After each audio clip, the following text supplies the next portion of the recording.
2박 3일로 저 안산의 스리랑카 선원 가서 좀 필요한 일이 있다 해서 좀 도와드리는 일을 몇 시간 하고 안산에 있는 스리랑카 선원에서 하룻밤을 잤어요. 그리고 월요일 날 원주를 가서 집을 구했어요. 병과부님 저기 원주에 선원 자리를 계약을 하고 왔습니다. 아이고. 아니 그게 참 묘해요. 저희가 이제 지난주에 말씀드리기를 돈을 좀 쓰그래도 해야 할 일이 있다면 선원을 마련하자 이렇게 이제 말씀을 드렸잖아요.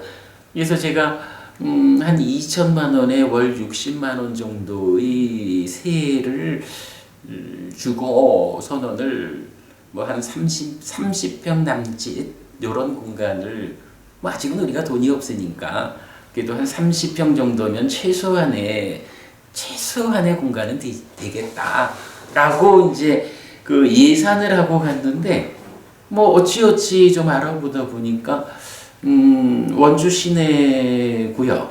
그럼 이제 원주가 옛날부터 제가 초등학교 다닐 때부터도 원주 중심지가 되었던 이건 구시가지하고 연결되어 있는 아주 원주 그냥 시내 한 가운데죠.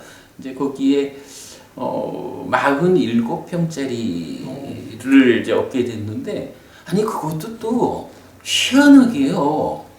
앞에 사용하다가 이제 이사를 가신 분이 당신 필요한 대로 인테리어를 해놨는데 지금 우리 법당하고 거의 똑같아요. 들어가면 강의실이 지금 우리 강의실보다 좀 커요. 아마 요 책상을 2줄은 더 놓을 수 있을 것 같아요. 그리고 칠판이 아니라 화이트보드가 딱 요만한 화이트보드, 요거보다 조금 작으려나? 그래도 대체하지 않고 그대로 법회할 수 있는 강의실이 딱 준비가 돼 있고 우리 강의실에 법당이 붙어 있는데 거기도 또 강의실 한쪽으로 법당이 붙어 있는데 법당은 지금 우리 법당보다 조금 작아요. 그래도 한 20명 정도는 넉넉하게 함께 수행할 수 있는 그런 법당도 우리 또 지금 스리랑카에서 부처님도 이미 모셔왔잖아요. 그러니까 이제 모셔만 가면 되고 거기에다가 제가 잠잘 방, 컴퓨터 들여놓고 공부할 방 다 돼 있는 거예요. 묘하게 아주 묘하게 다 되어 있어가지고 예. 그 공간이 지금 우리 법당이 56평인가 된다 했거든요. 근데 사실 우리는 이제 뒤쪽으로 화장실 공간이나 이렇게 좀 넓은 공간이 있잖아요. 주방도 있고 화장실도 있긴 다 있어요. 그래서 참 생각보다 작은 돈을 가지고 훨씬 기대를 넘어서는 공간을 계약을 하고 왔습니다. 그렇게 이제 좀 진행을 하겠고요. 앞으로 이제 그러면 그런 이제 관계되는 이야기는 이제 법원님들 우리 또 의논해 가면서 하도록 하겠습니다. 그렇게 이제 원주를 갔는데 원주를 가니까 제가 국민학교 때부터 원주에 있는 불심사라고 하는 포교당에서 국민학교 때 이미 어린이 법회를 다녔어요. 그때 진짜 어린이 법회 가가지고 제가 그저 말이 많아가지고 이게 문제 하나 딱 내주면 손 탁 들고 대답하고 그러고 연필도 한 자루 받고 국민학교 때부터 이제 그렇게 불심사란 포교당을 다녔는데 중고등학교에서 불교 학생회를 같이 했어요. 근데 그때 이제 우리 불교 학생회 선후배 동문들이 몇 명 같이 이제 또 원주 시내 우리 스님 한 분 모시고 제가 온다 하니까 이제 같이 식사를 했어요. 그 식사 자리에서 그러니까 오늘 제가 말씀드릴 주제가 나온 거예요. 저보고 해피 스님은 그러면 그 문중, 한국 불교식으로 말하면 문중, 누구를 은사로 어디에서 공부를 했느냐라고 이제 이런 대화가 있어서 제가 이제 늘 말씀드리지만 아무개 스님을 은사로 출가를 했습니다. 그런데 제가 독립해서 사는 가운데에 경을 공부하게 되었고, 경을 공부하는 입장에서 부처님은 우리 사는 이야기를 약간 윤회하는 삶을 설명하신다라고 경을 통해서 공부를 하게 되었죠. 그런데 이제 저를 출가시켜준 우리 스님은 공개적으로 윤회 없다라고 선언을 하는 분이거든요. 그래서 이제 언젠가 이렇게 배웠는데, 제가 뿌냐디빠죠. 뿌냐디빠 스님 요즘 윤회 이야기를 한다지요? 라고 말씀을 하셔서, 네 스님, 제가 경을 통해서 공부하는 바로 부처님은 윤회하는 삶을 설명해 주십니다. 라고 제가 답변을 드렸지요. 그랬더니 이제 저보고 윤회 이야기를 계속하려면 앞으로 내상좌라고 말하지 마시오 라고 말씀을 하셨고, 알겠습니다 스님 하고 저도 답변을 했어요. 그럼으로써 사실은 교리적 시각의 차이 때문에 제 스님, 그러니까 스님과 제가 이제 그 스승과 제자의 관계를 이제 정리를 한 거예요. 그리고 이제 그 이후부터는 저는 누가 물으면, 글쎄요, 저에게는 오직 부처님이라는 한 분의 스승만이 계십니다. 이렇게 이야기를 하지요. 때로 이렇게 좀 이야기할 때는, 사실은 제가 스승의 뒷받침을 좀 받으면서 이렇게 공부를 했다면 아직도 선원 마련을 새빵을 얻어서 하려고 하는 이런 형편으로 있지는 않을지도 몰라요. 그리고 어찌 보면 그래도 저만큼 공부할 수 있는 사람이 또 제자로서의 역할을 했으면 우리 스님 일도 훨씬 좀 탄력을 받을 수 있는 이제 그런 이제 형편이었을 텐데, 딱하게도 우리 스님은 윤회를 부정하는 분이니까 이거는 경전의 입장에서 보면 단멸론자잖아요. 앞으로 저는 분명하게 한국 불교에서 단멸론자들이 정체성을 명확히 해야 하는 이 부분을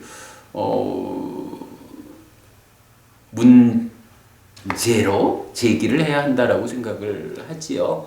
사실 단멸론자가 불교라는 이름으로 어떤 일을 한다고 하면, 그거는 사실 뭐라 해요?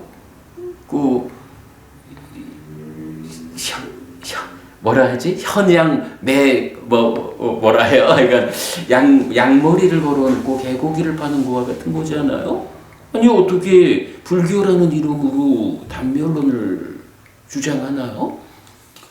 이제 이건 그런 형편이다 보니까 제가 늦은 나이에 출가해가지고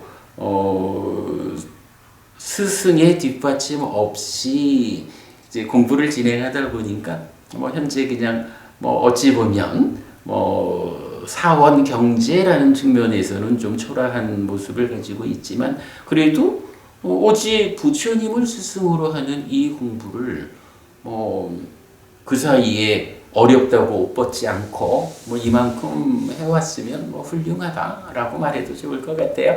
그래 이제 아무튼 이제 원주에서 우리 그 스님 모시고 동문들 오랜만에 같이 식사하면서 이제 저한테 그런 저의 문중 이렇게 이제 질문이 나와서 이제 그런 답변을 했어요.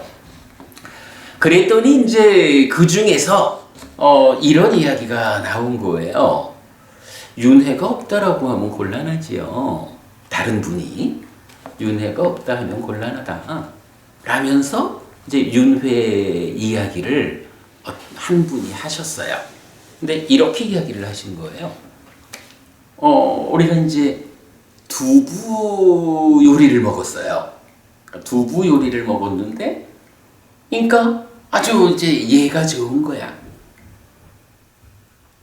그러니까 콩 농사를 진 거야. 콩 농사를 지니까 이제 콩이 생겼어요. 그 콩을 어찌어찌 뭐 간수도 좀 넣고 이래 가공을 하니까 두부가 됐어요. 그리고 그 두부가 냄비 안에서 펄펄 끓이니까 두부 전골이 됐어요. 그래서 그걸 먹으면 어떻게 되나요? 윗속에서 소화가 돼가지고 나중에 뭐 똥으로 나옵니다. 이런 이야기죠. 그러면 농사를 지었더니 콩이 수확되고 콩을 가공했더니 두부가 만들어졌고 두부를 또 한 번 가공하니까 두부 전골이 되었어요. 그리고 이걸 먹고 나면 나중에 똥으로 배설이 돼요. 이럴 때 이거는 다 연결관계에 있잖아요. 그죠? 콩도 두부도 전골도 똥도 다 연결되어 있는데 이 콩이 콩 보고 콩아 네가 나중에 두부가 될 거야 라고 말하면 알아먹을까? 아니면 두부가 내가 이전에 콩이었어? 이렇게 알아먹을까? 기억을 할까? 못한다 이거죠? 못하는 게 당연하지 뭐.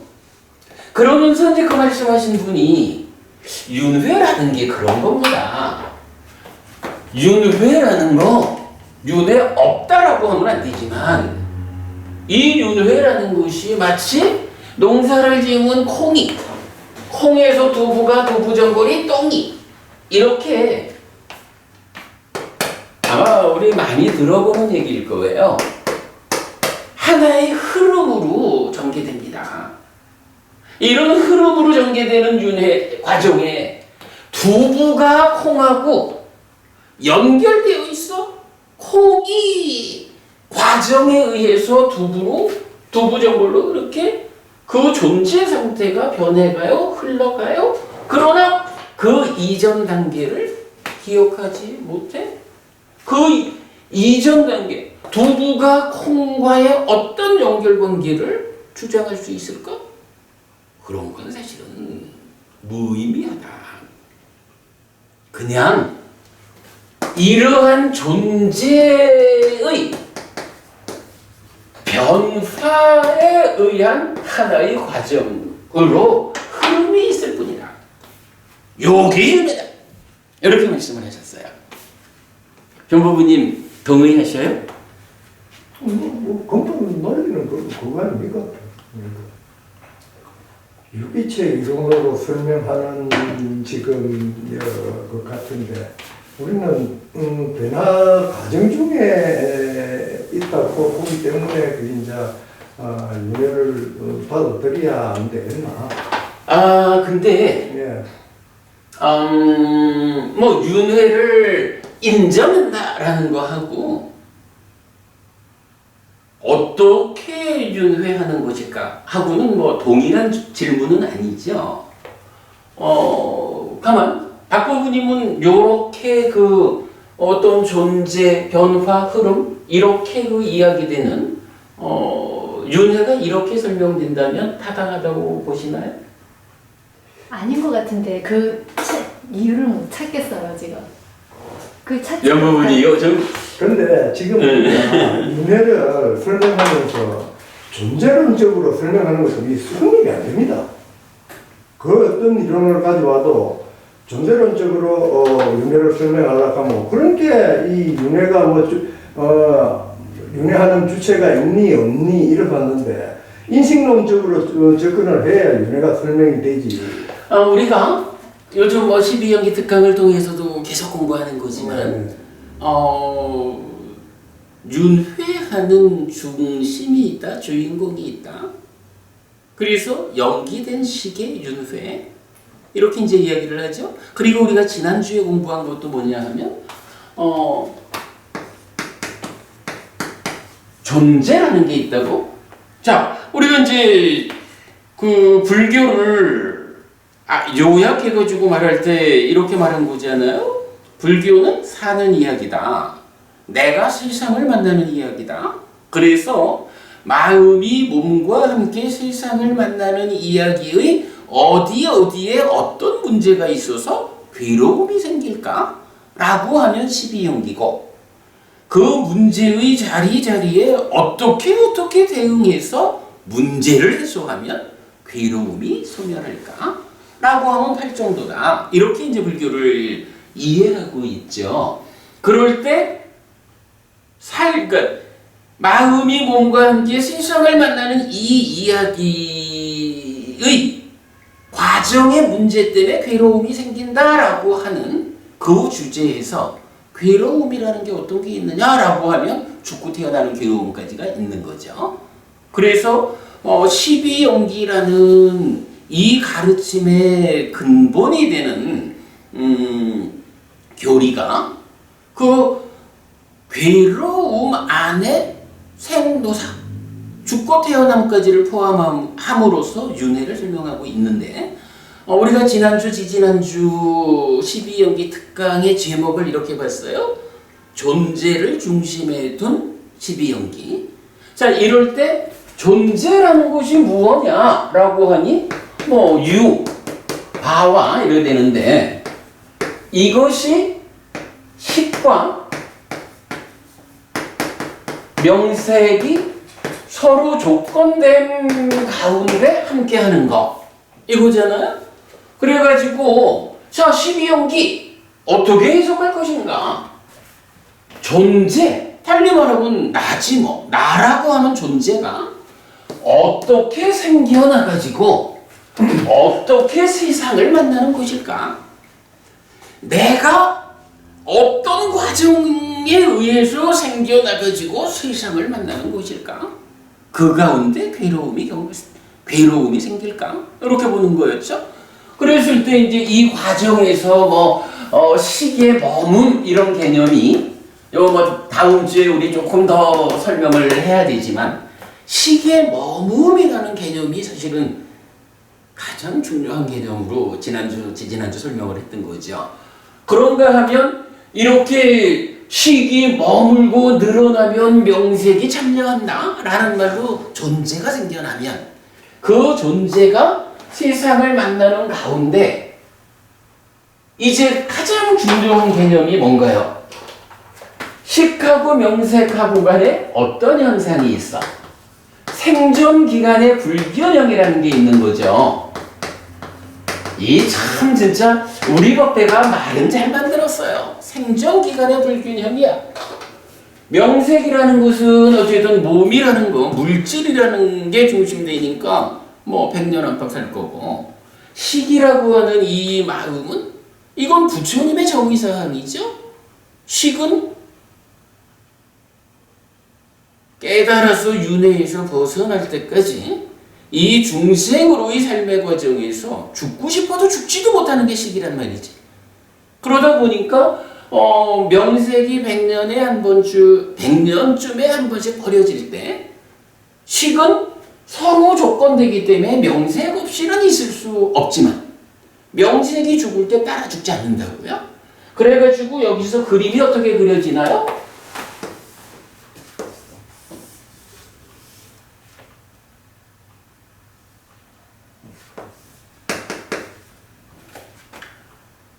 몸의 유진, 그냥 표현을 몸의 죽음 이래 한다면 식은 명색과 함께 하니까 몸이 유지되는 100년 안에는 지난 삶이 누적된 식과 명색이 함께 해가지고 세상을 만나는, 그래서 뭐 유기구로부터 촉수 이렇게 진행이 되는 거죠. 그런가 하면 100년에 한 번씩 몸이 죽으면 어떻게 돼요? 식은 새로운 명색과 만나가지고 삶의 과정을 누적하면서 변화하는 연기된 식. 그 변화의 연장선상에 있는 연기된 식이 새로운 명색과 만나가지고 다음 세상을 살게 되는 걸 이렇게 표현하잖아요. 요게 사실은 윤회란 말이야. 그래서 윤회인데 어떤 윤회입니까? 라고 말할 때 연기된 식의 윤회, 매 순간의 삶의 과정을 누적하면서 변화하는 식과 명색이 100년에 한 번씩 파트너가 달라지는 이런 거기 때문에 연기된 식의 윤회, 달리 말하면 무아인, 고정되지 않고 변화하는 것으로의 식이 새로운 몸과 함께 다음 생을 살아가는, 요게 무아라는 측면과 윤회라는 측면을 만나게 해주는 교점이잖아요. 요거 우리가 설명해내잖아요. 그런데 이제 아까 말씀드린 이제 그 대화 자리에서 뭐 한 분이 하여간 이제 윤회를 이렇게 말씀하신 거예요. 그러니까 이건 제가 윤회를 부정하는 분과의 관계 때문에 오직 부처님만을 스승으로 하는 혼자 사는 비구가 되어버린 이 얘기의 끝에 그분께서 윤회를 부정하면 안 되지 라고 하면서, 근데 그 윤회가 어떤 윤회냐 라고 하니 이렇게 농사를 지으면 콩을 결실을 맺어가지고 콩이 따지자면 콩으로부터 두부가 있다. 콩을 조건으로 두부가 있다. 얘기죠. 12연기적으로 말할 수 있는 거지 뭐. 두부를 조건으로 두부 전골이 있다. 뭐 이렇게 해서 이제 똥으로 나오는 거야.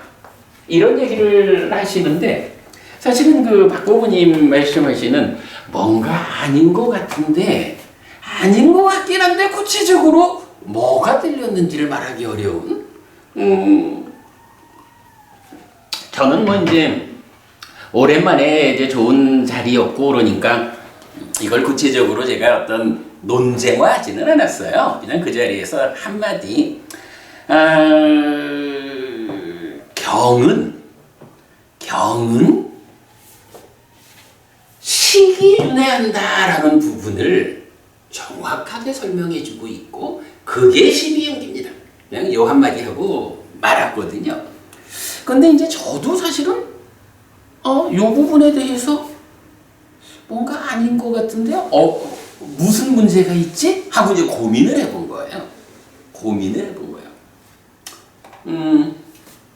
우리가 정말 잘 봐야 되는 게 지금 이런 이야기, 농사로부터 똥으로까지 나오는 이런 어떤 경우를 들어가지고 윤회를 말했거든요. 이때 이런 걸 뭐라 그래요? 이거를 비유를 들었다 이렇게 말하는 거잖아. 그죠? 그러니까 말하자면 두부의 비유로서 윤회를 설명한 거야. 말하자면 그런 거예요. 요 상황에서 그래 박보부님 잘 봐야 되는 게 비유라는 게요. 아무렇게나 비유를 들기만 하면 다 되나? 아니잖아요. 부처님이 비유를 굉장히 많이 들거든요. 근데 부처님이 비유를 드는 경우는 어떤 하나의 상황이 있는데, 현상이 있는데 이 상황, 이 현상을 나의 제자들이 좀 이해하기가 어렵겠구나. 그러면 요 상황, 요 현상을 그대로 설명할 수 있는 어떤 경우를 예로 들어보자. 요렇게 비유를 들거든요. 그 경에는 비유가 엄청 많잖아요. 그런데 이 비유라는 데서는 눈여겨봐야 되는 게 그러니까 부처님이 이러한 상황을 설명하기 위해서 이 상황에 합당한 비유를 어떻게 들었을까?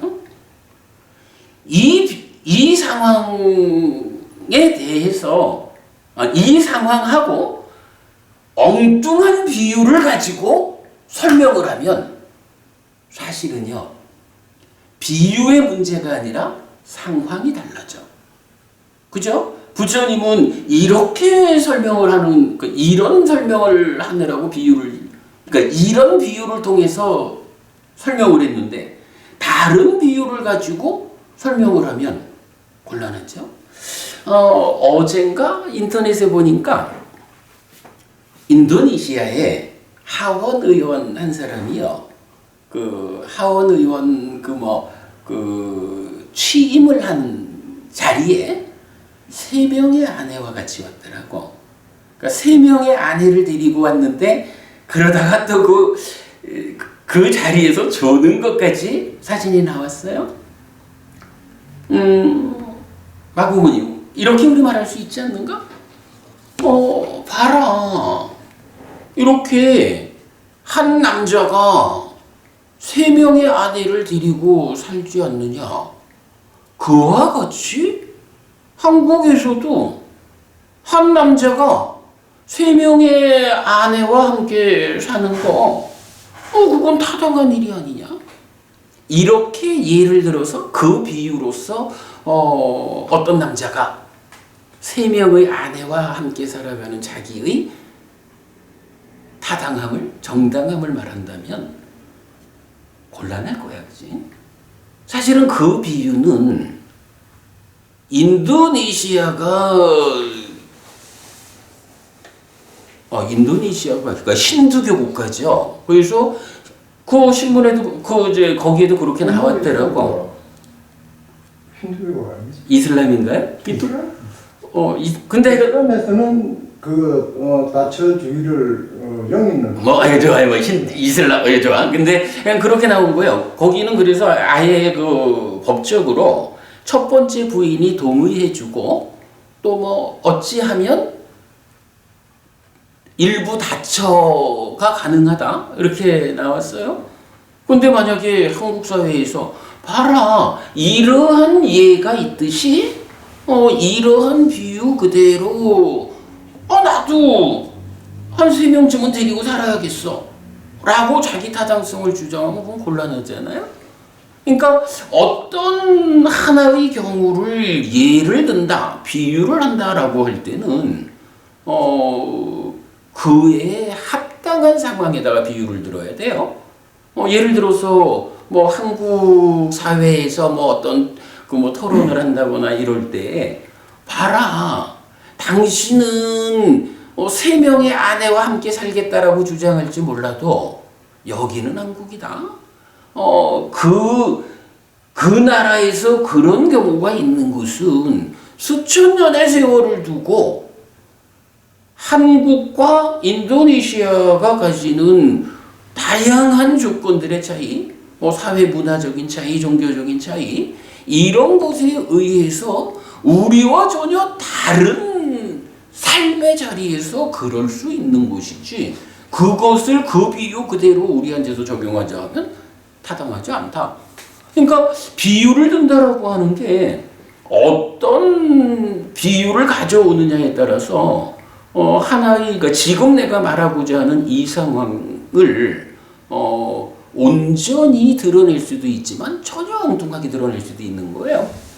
제가 이제 그 생각을 한 거예요. 윤회를 이렇게 말하는 부분에 저는 동의하지 않죠. 왜냐면 우리는 니카야 공부를 통해서 이런 윤회를 알잖아요. 영기된 시기 윤회하는 오온이라는 중생의 윤회가 직접 정의되는 이런 거를 아니까 이런 부분을 동의할 일은 없어요. 근데 이제 문제는 그분이 이런 멋진 비유를 통해 가지고 딱 말을 했는데 이 비유에 대해서 아무도 문제 제기를 못하고 그런가 보다, 비유도 적당하고 이래 된 거야. 그래서 이제 제가 그 자리에 있는 내 다툼 입장 아니었으니까 그냥 이제 연기된 시계윤회 경은 말합니다 하고 왔지만 돌아서서 제가 생각을 해본 거예요. 내가 지금 어떤 부분에서 정확하지 않음이 있을까? 라고 보니까 그래? 내가 기억하기로는 이렇게 전개되는 같은 형태의 비유가 있는데 그 비유가 부처님이 그 비유를 윤회를 설명하는 자리에서 쓰셨던가? 안 쓰신 것 같은데 이렇게 이제 저는 이제 생각을 한 거예요. 그럼 이제 그때 해결 방법은 하나가 있죠. 우리 대반율반경에서 부처님 하시는 말씀이잖아요. 누가 어디서 뭐라고 말을 하면 어떻게 해야 돼요? 그 얘기를 잘 기억하고 와서 경과 율에 견주어라 이러는 거잖아요. 그래서 구분의 말씀이 아닌 거는 확실한데 어떤 부분에 오류가 있다라고 판단해야 할까? 라는 점을 경과 율에서 견주면 되는 거죠. 그래가지고 이제 저는 그래도 이제 그나마 좀 아는 게 있으니까 요런 식으로 비유되는 거와 요런 비유가 경에 나타나는 어떤 비유를 응용한 건지는 제가 안단 말이에요. 그래서 이제 그 비유가 윤회에 적용되지 않은 비유라는 건 아는데 그 비유가 어디에서 쓰였더라 하는 거를 어제 돌아와 가지고 경과 율에 견주어서 확인을 해본 거예요. 오늘 여러분 나눠드린 교재가 이제 그 부분입니다.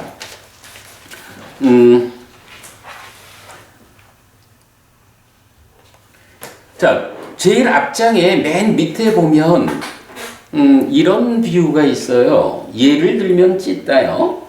소로부터 우유가 있고 우유로부터 응유가 되고 응유로부터 생버터가 되고 생버터로부터 정제된 버터가 되고 정제된 버터로부터 최상의 버터가 됩니다.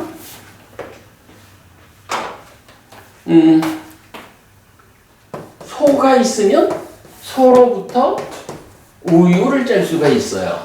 이 우유를 가공하면 응유라고 하는 중간 과정을 거쳐서 버터가 되는데 이제 버터를 몇 단계로 구분을 한 거예요. 생버터가 되고 생버터는 정제된 버터가 되고 정제된 버터는 다시 최상의 버터가 된다.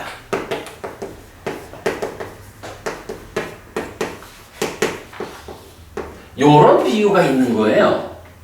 그럼 부모님 요 비유가 두부의 비유나 같은 비유겠죠?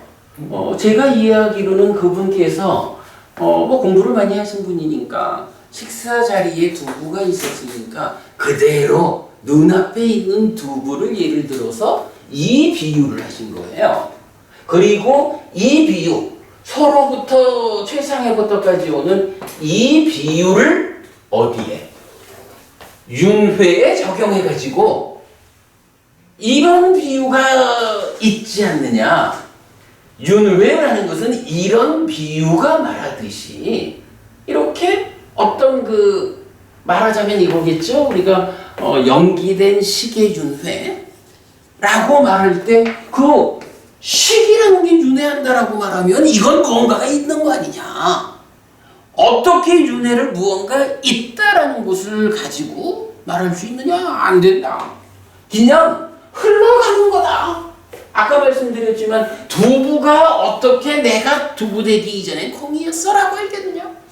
그냥 콩일 때는 콩으로 있는 거고 두부일 땐 두부로 있는데 전골이 되어 끓을 때는 전골로 있을 뿐인데 그게 어느 순간 두부가 나오는 게 아니라 농사를 통해서 콩이라는 과정을 거쳐서 이렇게 연결되는 것이다.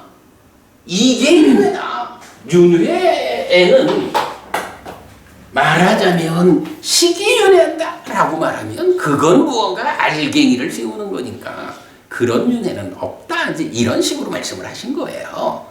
그래서 제가 이제 하여간 뭐 반복 말씀드리지만 뭐 좋은 자리에서 뭐 더 말씀드리고 싶지는 않아서 아무튼 경은 시계윤회, 연기된 시기윤회한다라는 것을 12연기를 통해서 알려주더라고요. 이래고 이제 넘어갔죠. 그러면 이제 여기서 우리가 오늘 보려고 하는 거는 이 대화에서 지적돼야 하는 거는 보세요. 자, 박보부님. 요런 농사에서 똥까지 오는 이 비유는 소로부터 최상의 부터까지 오는 이 비유를 그 현장에 응용한 거죠. 비유가 있다. 윤회 있죠. 윤회라고 하는 것을 있는 비유를 가지고 설명을 했다고. 이랬을 때 정확하게 보지 못하면 그렇네. 그런 비유가 그렇게 연결되니까 윤회는 그런 거네. 그러니까 윤회는 흐름이고 에너지고 시기 윤회한다라는 게 말이 될까?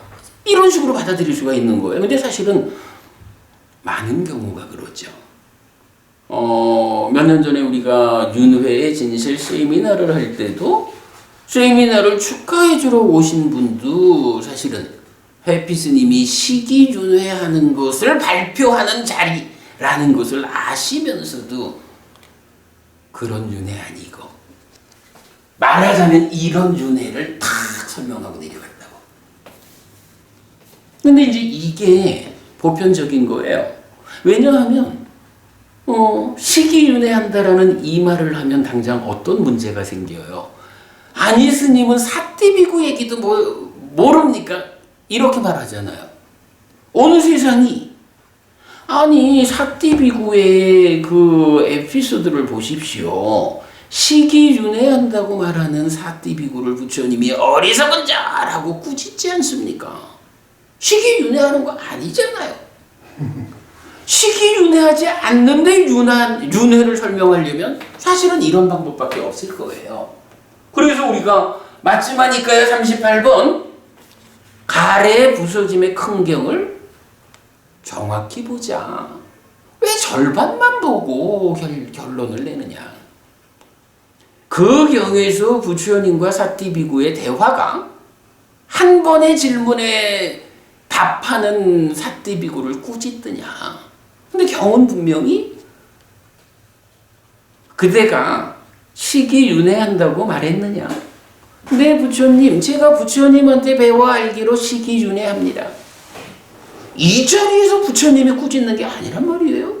부처님은 분명히 한 번 더 질문을 하신다고. 그러면 그 시기 어떤 시기냐? 말하자면 아뜨만입니다 라고 사띠가 대답했을 때 어리석은 자요. 내가 그 식조차 연기하는 거라고. 우리 그래서 빠띠자 사무빤낭 윈냐남 해가지고 연기된 시기라는 이 말이 직접 경에 나타나고 있는 것까지 확인을 했잖아요. 근데 이제 하여간 많은 사람들이 부처님이 두 단계로 질문을 하셨다.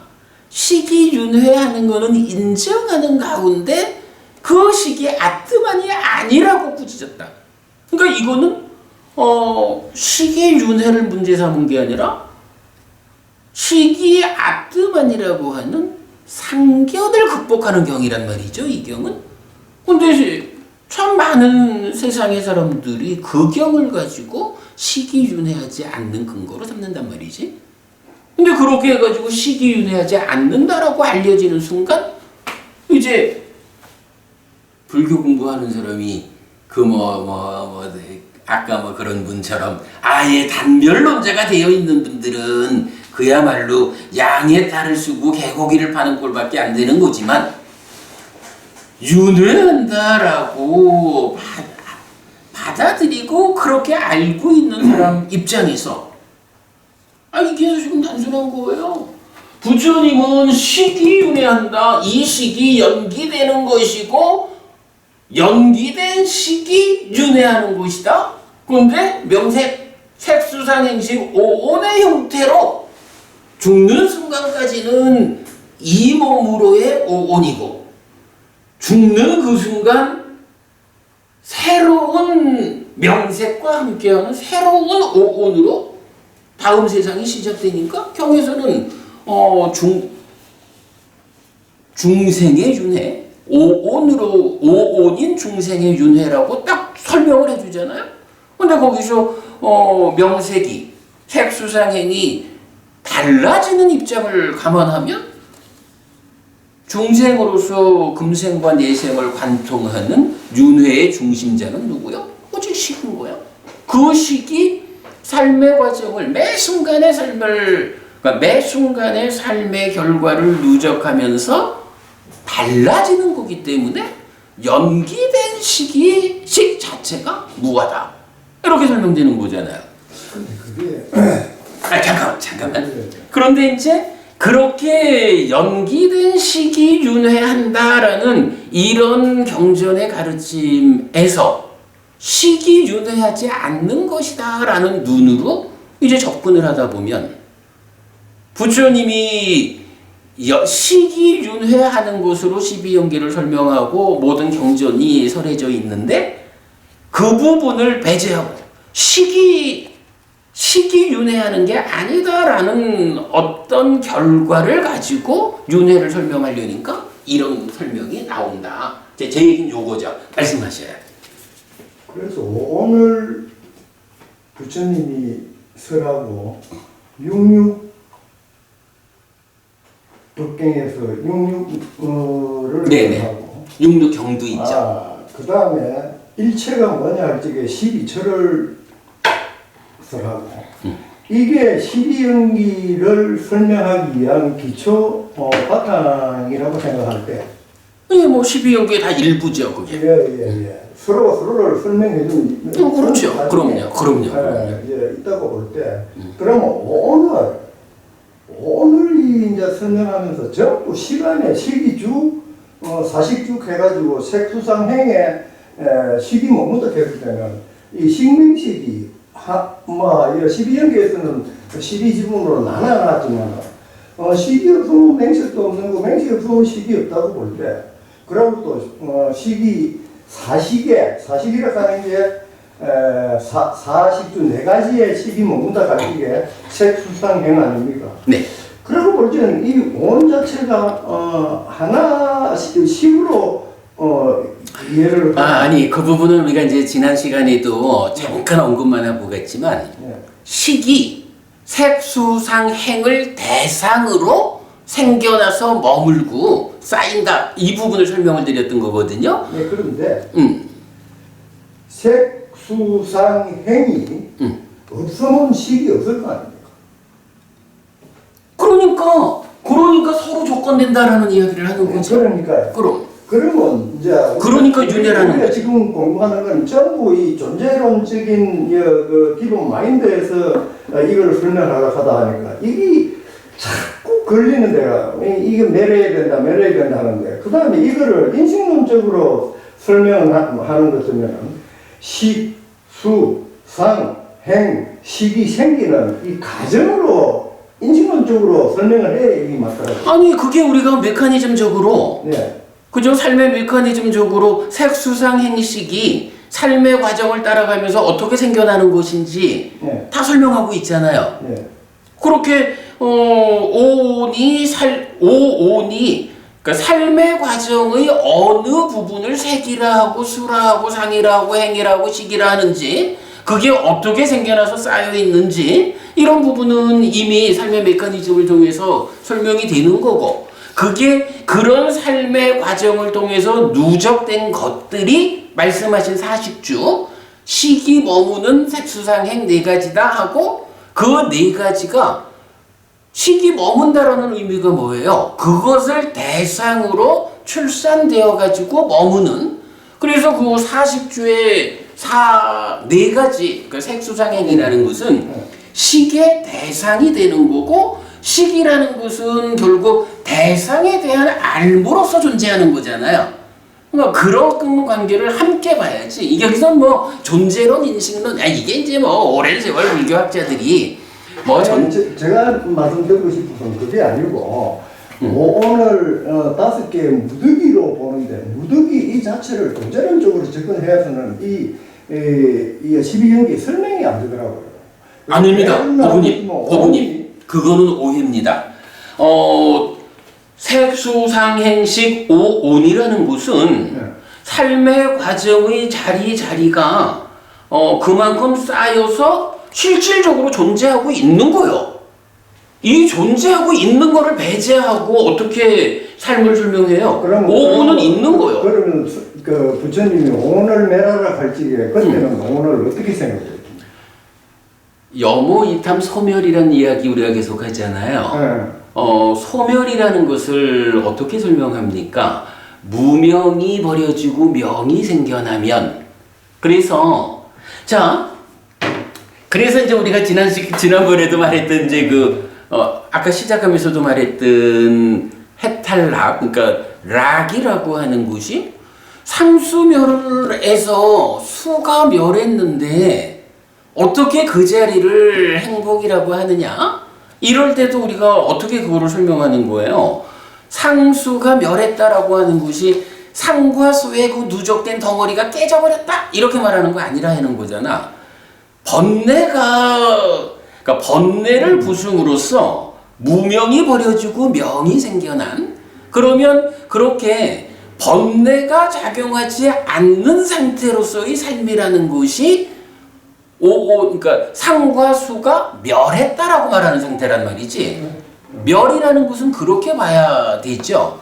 근데 여기서 색수상행식 오온이라는 것을 있다고 존재라고 존재론으로 접근하면 안 된다라고 말하면 그야말로 불교가 허구가 되는 거예요. 나라는 존재가 색이라는 거, 수라는 거, 상이라는 거, 행이라는 거, 식이라는 거 이렇게 실제적으로 뭐 물질적인 거는 보일 거고 물질적이지 않은 건 보이지 않는 거겠죠. 이런 것들이 삶의 과정에서 생겨나서 쌓여 있는 구체적으로 존재하는 거고 그게 그 5가지에 대한 집착이라는 것 때문에 오치온이 내가 되는 거잖아요. 이거를 존재론으로 보면 안 된다. 그러므로 그건 있다라는 개념이 아니다라고 하면 나라는 존재가 헛개비가 되는 거지. 이게 그래서요. 우리가 계속 아비담마가 됐든 정정도론이 됐든 어떤 형태가 됐든 뒤에 교재를 눈으로 하지 않고 경으로 경을 풀자라고 주장을 하는 것이 이미 그게 공부의 범위를 확장해버리면 그런 선배들의 해석에 묶여가지고 경을 볼 수가 없다라는 것 때문에 우리가 이런 사실 그거는 인정하는데 식이 네이처 웨이처 때문에 식이 의존적으로 생성되니까 그러니까 의존적으로 있다라는 거하고 없다라는 건 다른 거지. 의존적으로 그러니까 이제 보는 관점상의 문제입니다. 나라는 게 물질이라는 게 이게 아토마를 가지고 그대로 존재하는 이 세상에 아무것도 없다 아닙니까? 그러니까요. 아니요. 그러니까 그렇게 말씀을 하시면 그거는 경에 접근하는 게 아니지.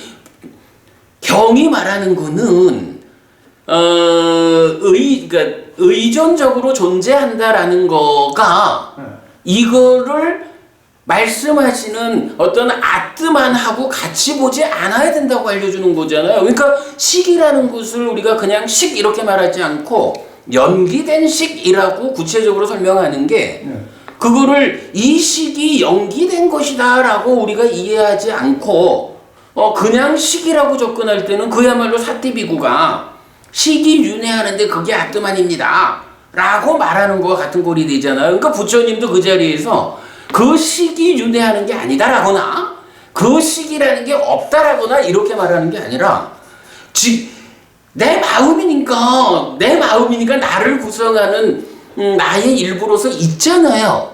이 있는 게 연기된 거라고 조건에 의해서 생겨난 거라고 지금 존재하고 있는 이것이 어떻게 있느냐 조건적으로 생겨나서 있는 거지 아트만 아니다 이렇게 말하는 거지. 말한 흐름상에 있는 거지.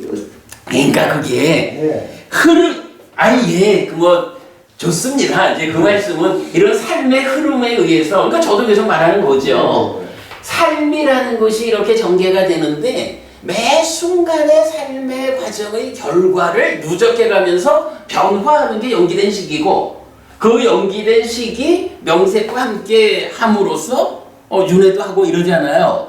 그러니까 뭐 말씀하시는 그 자체를 뭐 제가 부정하려는 건 아니에요. 그러니까 어쨌든 우리가 한 가지 그럼 이제 법부님하고 저하고 공감할 수 있는 게 식이 있다고 있는데 이 식이 어떤 형태로 있냐 하면 아뜨반이라는 형태로 있는 게 아니고 삶의 과정을 누적하면서 변화하는 삶의 과정이라고 하는 이 진행되는 거니까 표현하자면 삶의 흐름을 누적하는 뭐 이렇게 표현을 하자고. 그러니까 그게 제가 말하는 연기된 시기잖아요. 근데 제가 이제 그래서 부처님이 존재라는 말을 안 쓰고 단마 법이라는 말을 쓴 걸로 나는 이해를 하고. 아닙니다. 그건 저 법부님 잘못하셨어요. 존재라는 말을 12연기에서 존재를 쓰고 있잖아요. 네, 여기는 지금 물론 이제 지금 그런데 바마락하는 발리어를 우리가 존재로 그래 아니 알겠어요. 이제 법부님은 이 얘기지. 네. 사뜨라고 하는 그러니까 사뜨라고 부르는 이유 네. 뭐 이게 이제 사실은 아뜨만이고 뭐 저 신두교적인 용어지요. 네. 그러니까 이거 안 쓴다라는 말인데 네. 법부님 말씀은 이제 이거 안 쓴다는 말씀인데 그거를 그렇게 힌두교가 주장하는 아뜨만을 의미하는 그 존재라는 개념을 안 쓴다라는 부분을 명확히 해야 되는 거예요. 그거 명확히 안 하고 부처님은 존재란 말을 안 쓴다 이러면 그 얘기는 12연기 자체가 부처님 얘기가 아니게 된다고. 그런 뜻이 아니고요. 아니 그러니까 이제 그 부분을 12연기에서 유는 지금 다와는 우리가 중국으로 통해서 우리한테 온 그 유 존재의 유가 아니라 하는 내가 말을 하고 싶어요. 아니에요. 그건 법부님이 저 법부님 그 공부 과정을 압니다만은 그 공부 과정에서 그렇게 말했다면 그게 잘못된 거요. 이 유는 분명히 식과 명색이 함께해서 나라고 하는 존재를 말하는 거예요. 나라고 하는 존재를 달리 표현할 방법이 없다고. 이 나라고 하는 존재 자체에 대해서 그간 법부님 공부하신 그 공부 과정이 이걸 달리 말하고 있는지는 모르겠지만 나라는 존재 자체를 거부하고 어떻게 불교가 설 수 있어요? 그러니까 이건 아니야. 나라는 존재 자체를 부정하는 건 아니죠. 그러니까 아그만으로서 아가 아니라 하는 걸 강조하고 싶어하는 이야기예요. 그러니까 그 아뜨만이 아니다라고 말을 해야지. 그러니까 저도 지금 사티비구 얘기를 반복하잖아요. 부처님도 사티비구한테 사티비구가 시기 윤회한다라고 말하는 부분은 꾸짖지 않잖아요. 그렇죠. 그 시기 어떤 시기냐 할 때 아뜨만이라고 말을 하니까 꾸짖었다고. 그러면서 그 시기 아뜨만이 아니고 연기된 거라고. 조건에 의해서 생겨난 거라고. 그러니까 그 시기라는 거는 존재하지 않는 게 아닌 거야. 없는 게 아니라 존재하는 거요. 있는 거요. 어떻게 있느냐? 조건에 의해서 생겨난다라는 방식에 의해서 있는 거요. 그러니까 이 부분은요, 법부님. 그간 법부님께서 공부하여 오신 그쪽 공부 과정이 저도 사실 그쪽에서 쓴 책 여러 개 봤고 세상 불교 그간의 불교계에서 불교가 인식론이니 존재론이니 이런데 치우치지 하여간 존재론 인식론 이런 표현을 많이 쓰지만 우리가 지금 그런 부분에 끌려갈 이유가 없는 거예요. 그냥 경에서 부처님이 삶을 어떻게 설명했는지 12연기가 어떻게 설명되고 있는지 그 부분으로 직접 들어가고 있는데 여기에 존재론이니 인식론이니 이런 개념 우리 끌어들이지 마시고요, 부분이. 그거 끌어들이면 경을 못 보잖아. 그거를 안 꺼내는 것도 이해가 불가능한 거 아닙니까? 벌써 시기라고 하는 거는 인식을 전제로 한 시기이기 때문에 네이처, 웨이처 그러면 네이처는 날로 봤을 때는 내가 네이처고 상대는 웨이처인데 상대 웨이처를 봤을 때는 내가 또 웨이처가 되는 거고. 법부님, 네. 우리 요 얘기는 네. 증명하기로 합시다. 법부님께서 이제 벌써 1년 이상 이제 이 저하고 이제 공부를 하고 계시잖아요. 네. 이 공부에는 그냥 부처님이 설명하는 그대로 우리가 경전이 사용하는 용어로 그냥 해석을 하면 되지. 그거를 아니죠. 굳이 그거는 왜 했냐 하는 것은 말로써 부처님이 설명한 거를 빨리 그대로 스님이 말을 좋은 말을 골라가 이래 해석을 해가지고 그대로 이해를 한다 이렇게 하는 것이면 굉장히 그 뒤에 숨어 있는 요의를 간과할 가능성이 있는 거 아닌가 저는 그렇게 생각하거든요. 언어는 언어니까 개념이고. 알겠습니다. 그 부분 뭐 우리 뭐 뒤에 더 보기로 하고. 예. 아무튼 저는 분명하게 말씀드리지만 경전에 나타나지 않는 존재론이니 인식론이니 이런 말로 어떤 전제를 삼아가지고 공부해서는 경전을 못 본다 하는 이야기만 다시 드리고 뭐 우리 존재론 인식론 이런 얘기 앞으로 하지 맙시다. 그냥 경전이 말하는 대로만 보자고요. 자, 아무튼 미안합니다. 죄송합니다. 계속 좀 보겠습니다. 어쨌든 제가 지금 오늘 법우님들한테 소개하려고 한 이야기는 뭐냐 하면 윤회를 하고 그 윤회를 어떤 비유를 들어서 어떤 분이 말씀을 하셨는데 비유도 타당해 보이고 윤회를 한다는 결론도 타당해 보이고 그러면 이거를 이렇게 비유하는 그대로 윤회를 이해하면 되는 것일까? 라는 측면에서 저는 제가 요점적으로 이 상황에서 문제를 지적하는 것은 윤회를 설명하는데 부처님은 이런 비유를 사용하지 않았다. 그러니까 이 비유가 부처님이 이 비유를 설명할 때는 윤회를 설명하기 위한 윤회라고 하는 하나의 현상, 하나의 주제를 위해서 부처님이 개발한 비유가 아니다. 그러므로 다른 비유를 갖다 놓고 다른 비유로서 윤회를 설명하는 것은 그이가 잘못한 거다. 그이뿐만 아니라 많은 사람들이 아까 제가 말씀드렸지만 우리가 윤회의 진실 세미나를 통해 가지고 12연기가 시기 윤회한다라는 부분을 말해주고 있다. 이거 설명하는 세미나를 준비했는데 이건 그거 아니라고 내가 얘기도 시작하기 전에 그래 해버렸지. 그런 게 이제 다 세상이 그렇게 알고 있기 때문이지. 그런데 제가 이거는 더 굳이 확인할 것도 없겠지만 제가 알기로는 세상에 많은 사람들이 윤회를 이런 비유의 개념을 가지고 윤회를 말하고 있어요. 그래서 윤회는 단순히 흐름이지 윤회하는 거기에 어떤 시기 윤회한다 라고 말하는 어떤 윤회의 중심, 윤회하는 주인공 그런 거는 세울 수 없다 이렇게 말을 하는데 경전은 분명히 시기 윤회한다고 알려주니까 그렇다면 우리가 할 수 있는 거는 이 비유는 윤회를 설명하는 비유가 아니다. 다른 상황을 설명하기 위해서 부처님이 개발해 놓은 비유를 엉뚱하게 윤회를 설명하는 데에다가 적용을 하니까 오류가 생긴 거다. 오늘 저는 이제 그거를 얘기하고 싶은 거예요. 우리가 12연기를 해석하는 한 만약에 말이죠.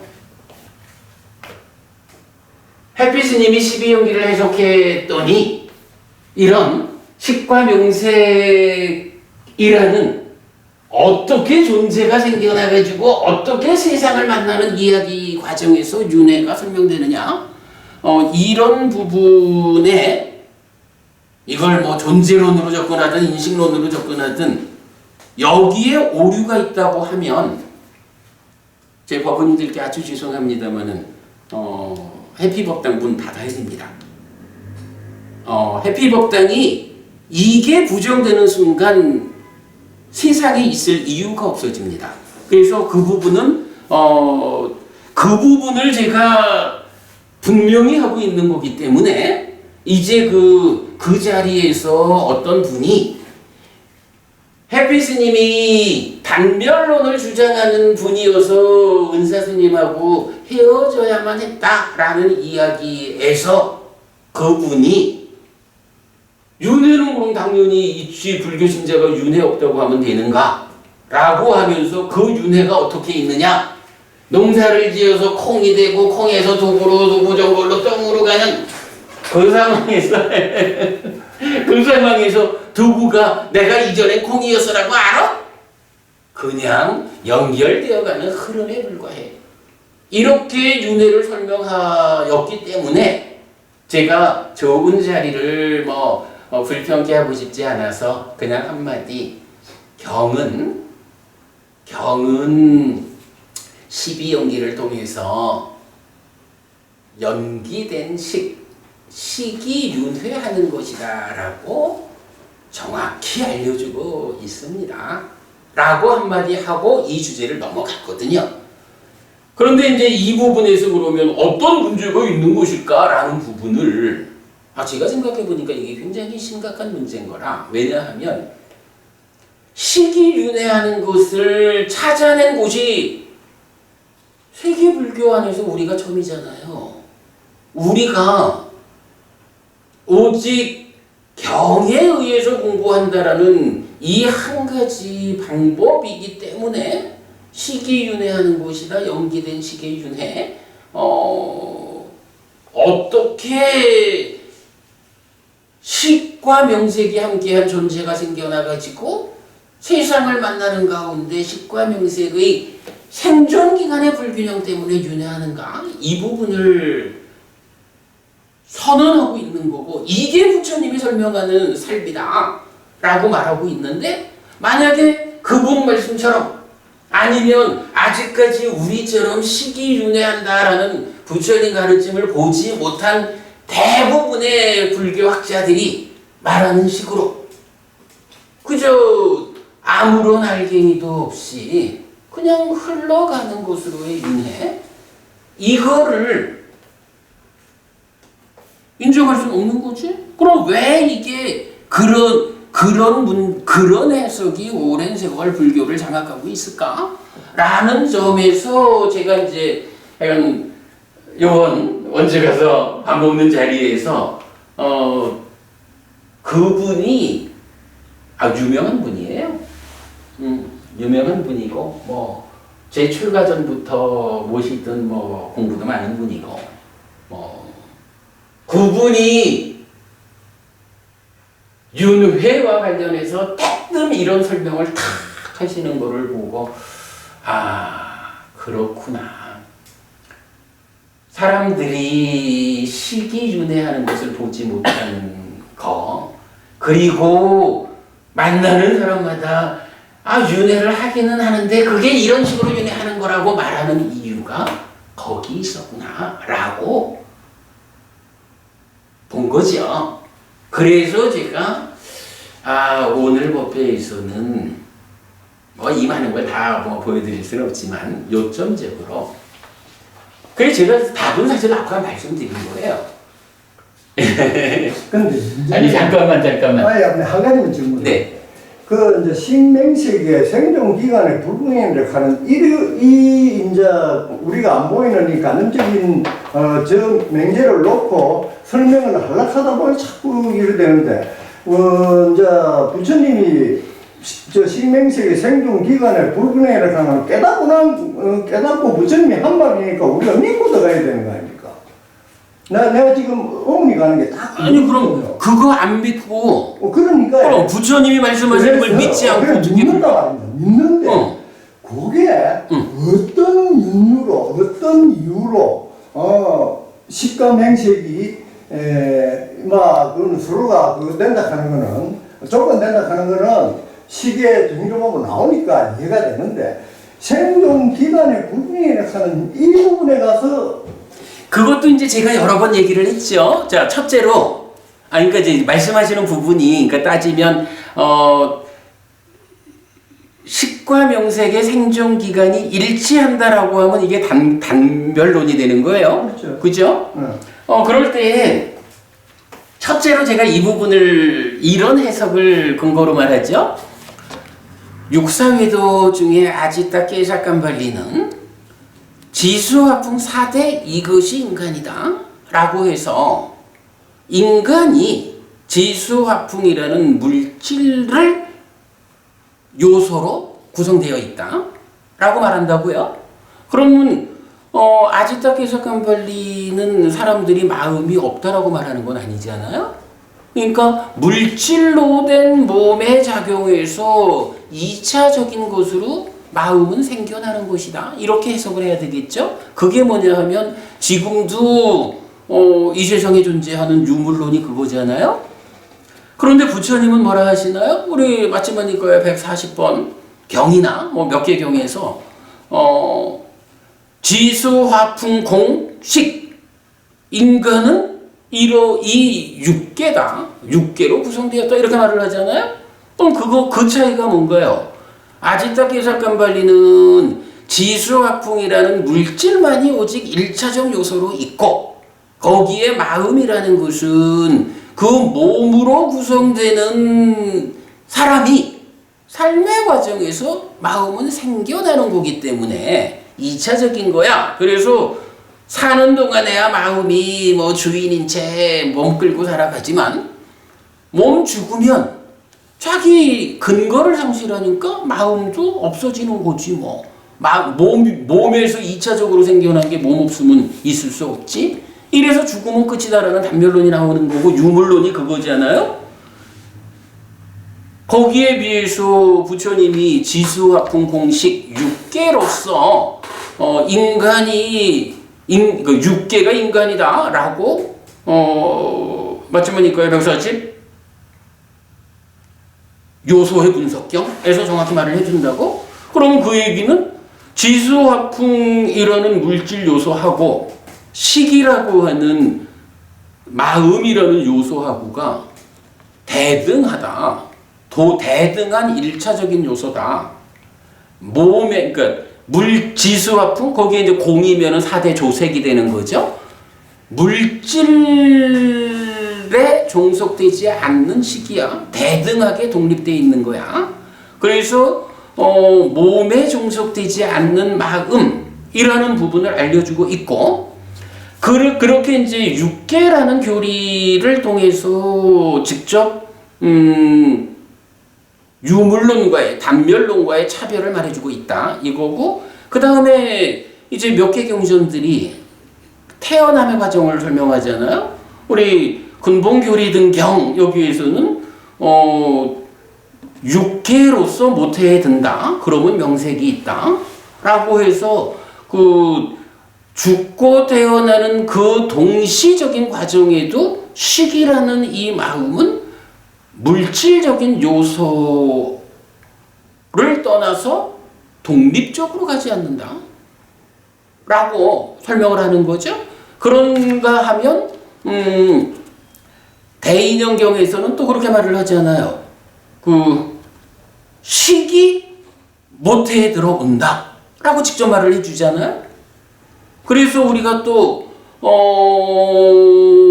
이게 어떤 경이냐, 이게 도로 맞지마니까 38번 경이든가 거기서 또 이제 그 얘기를 하잖아요. 부모가 성행위를 해야 되고 어머니가 임신 가는 기간에 있어야 되고 그때 간다빠가 와야 되고 이럴 때에 그 간다빠를 글쎄 사람들은 뭐 그게 뭔지 해서 뭐 얘기가 많지만 우리가 지금 말하는 이 몇 개의 경전만 묶어봐도 죽고 태어나는 그 사이에 식이 온다. 그 식이 독립적으로 오지 않고 그 순간마저도 물질 요소 배제하지 않은 육계라는 상태로 온다. 그러면 그러니까 엄마의 태에 들어오는 그자가 누구냐라고 하면 식이 육계의 상태로 들어온다. 그런데 간다빠라고 하는 그거는 그거를 육계의 상태로 모태에 드는 이거를 이름을 붙이기를 간다빠라고 했다. 우리가 이렇게 해석해낸 거잖아요. 어차피 이게 죽고 태어난다라는 이 상황에서는 부모님이 성행위를 해야 된다라는 거 없이 안 되는 거고, 뭐 과학이 뭐 어떻게 말하든 같은 거죠. 거기에 엄마가 폐경기가 되면 안 되는 거고, 거기에 전생에서 오는 거는 시기 6개의 상태로 오는 것이다라고 이미 경두를 통해서 알았는데, 그거를 간다빠가 있어야 한다, 간다빠가 온다라고 말하니까 그게 이름이 간다빠구나 라고 이해해내는 거야. 뭐 사실은 우리가 다른 안경만 쓰지 않고 경만 가지고 공부를 하자라고 하면 초등학생도 할 수 있는 이야기지, 그거를 다른 안경을 쓰고 다르게 보려고 애를 쓰니까 그걸 못 보지. 뭐 이렇게 이런 상황을 놓고 보면요,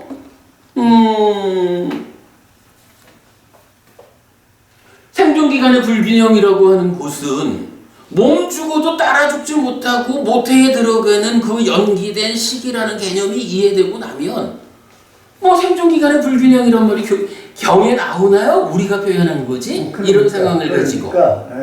그러니까 그렇게 이해해야 되는 거지 뭐, 법부님. 그 이해를 하려고 하다 보면 자꾸 캐션이 생긴다. 예, 오늘 그거 하여간 다시 정리해드렸고요. 아니 제가 이제 그 주제가 무겁다 보니까 법부님 말씀하시는데 제가 좀 불편하게 대응한 것 같아서 죄송해요. 괜찮죠, 법부님? 예? 어차피 뭐 우리가 토론한 건데 뭐. 해비 스님이니까 내가 이래 맘 먹고 그리고 또 오늘 뭐 여러 사람 아니고 우리끼리 하니까 이렇게 또 좀 대화가 될 수 있는 거고요. 예, 법부님께서 뭐 제가 새카만 후배가 우리가 이렇게만 생각 안 하시면 예, 법부님과 그거만 이해해 주시고요. 자, 어쨌든 하여간 생존기간의 불균형 우리 그렇게 이해하고 분명히 경은 연기된 시기에 유래한다라고 알려준다. 이거를 엉뚱한 부처님이 윤회를 설명하는 데 사용하지 않은 엉뚱한 비유에 의해 가지고 윤회를 다르게 설명한다. 이거는 시기 윤회하는 부처님 가르침을 이해하지 못한 사람들이 사띠비구가 시기윤회한다고 하는 걸 부처님이 꾸짖었다 이렇게 접근을 한 상태다 보니 시기윤회하지 않는다는 걸 전제하고 어떤 방법을 찾으려니까 엉뚱한 비유를 적용한 거다, 이 얘기를 제가 하는 거죠. 근데 우리가 경을 통해서 시기윤회하는 줄 알고 나면 이 얘기를 할 수가 있는 거야. 박법님, 우리가 이 얘기를 분명히 할 수가 있어요. 부처님이 그 수많은 비유를 어떤 비유든지 갖다가 아무데나 적용해 이렇게 말하는 거 아니란 말이야. 그죠? 부처님 분명히 어떤 정해진 상황에 대해서 그 이해를 돕기 위해서 비유를 설명하셨단 말이죠.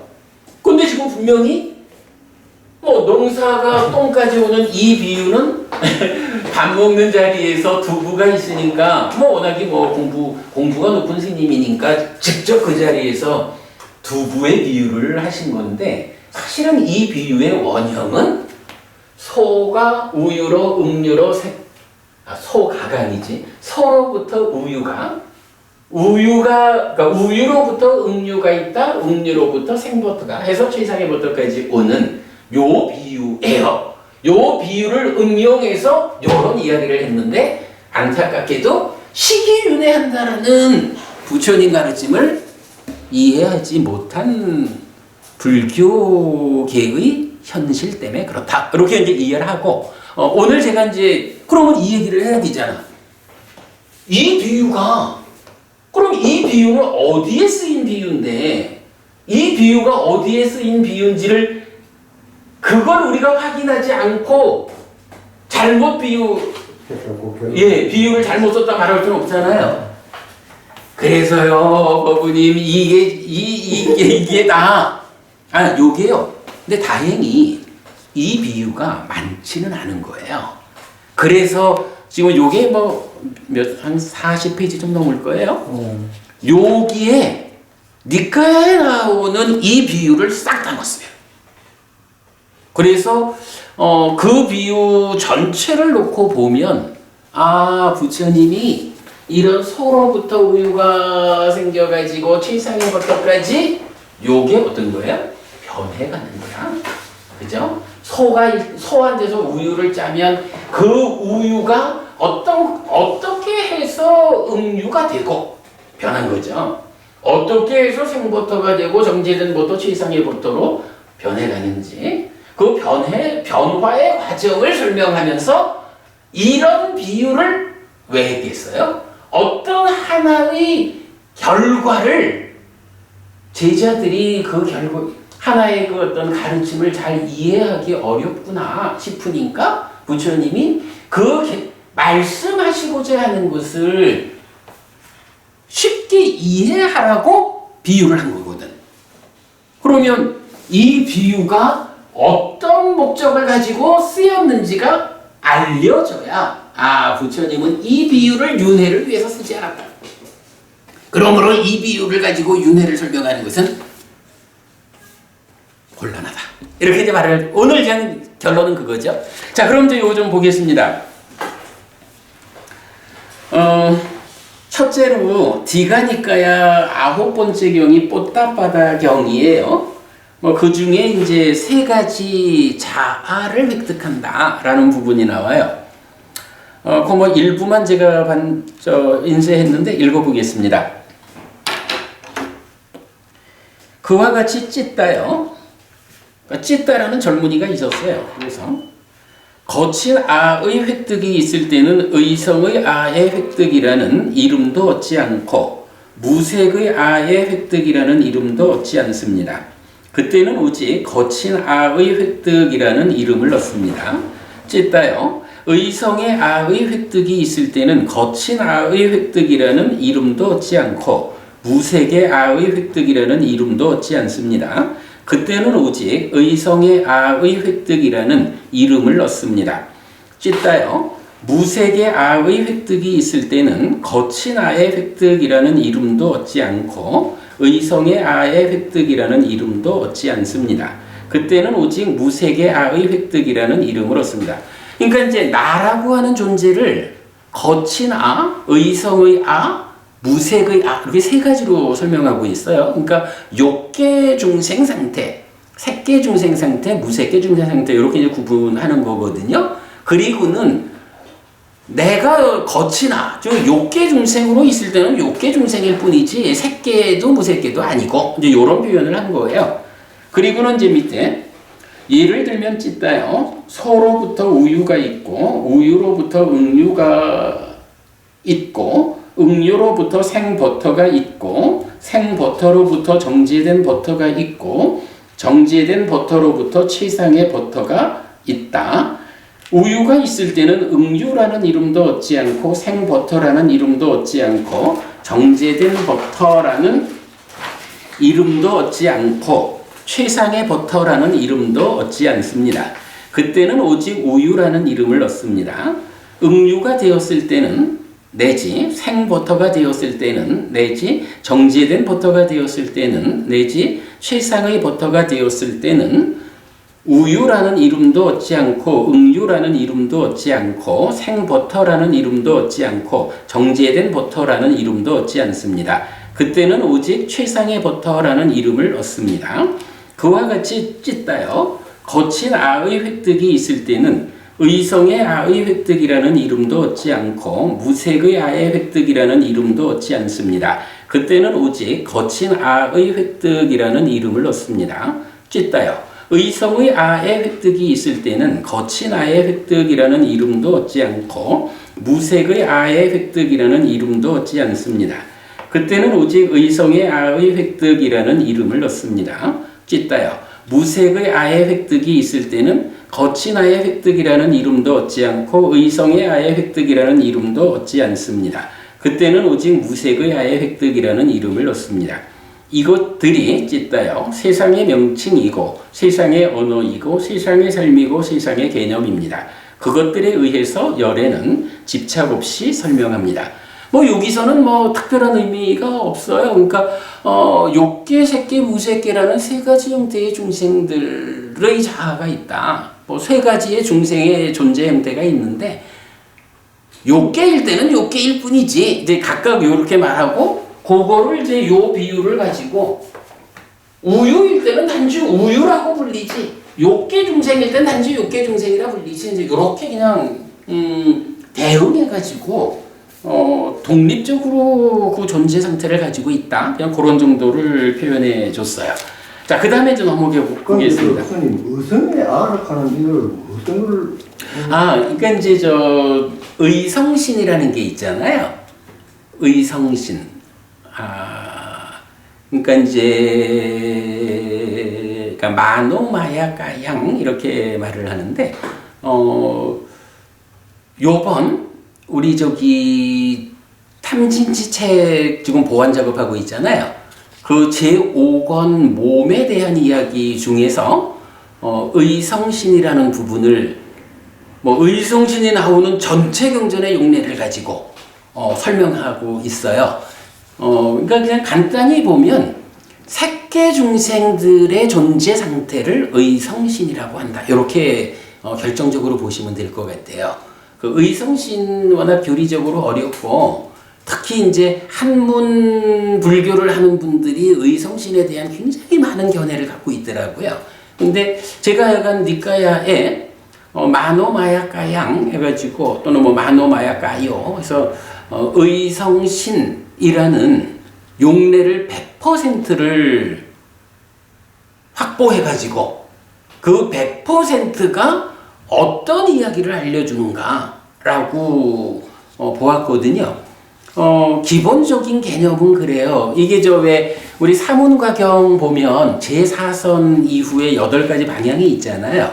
그래서 첫 번째 방향에서는 식이라는 것은 이렇게 귀하고 귀한 건데 몸이라는 요 보잘것없는 것에 의지하고 묶여 있다라고 봄으로써 몸에 대한 집착을 넘어서는 아마도 무색계로 넘어가는 그런 거겠죠.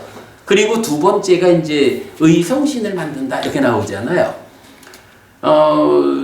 요번에 제가 그 의성에 대한 용례 100%를 가지고 결론 낸 게 뭐냐 하면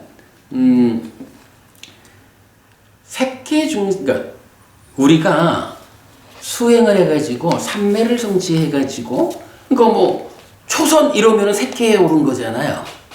요렇게 올라가는 거는 사실은 우리가 지금 욕계 중생이잖아.